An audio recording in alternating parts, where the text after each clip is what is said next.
राम राम मंडळी सुटला गटपळ केसरी 2025 मधला गट क्रमांक 31 सुटला आणि या गटात पळाला ज्या बैलानं कमी वयात स्वतःचं आणि मालकाचं नाव महाराष्ट्रात गाजवलं असा बैल, मूर्ती लहान पण कीर्ती महान असा हा बैल, ज्याने एकाच वर्षात सप्त हिंद केसरी, त्यानंतर नवम हिंद केसरी नव्हे तर दशम हिंद केसरी झाला असा हा बैल.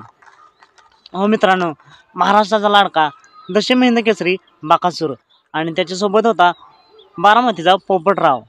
मित्रांनो, हा देखील पायरा आपण सांगितला होता आणि हा पायरा जसाच तसा आपल्याला गट क्रमांक 31 मध्ये पाहताना पाहायला मिळाला. तर बकासूर आणि पोपटरावनं निर्विवाद वर्चस्व करत गटपात झाले, थाटात गटपात झाले आणि सेमीसाठी पात्र. तर बकासूर आणि पोपटरावला सेमीसाठी खूप खूप शुभेच्छा.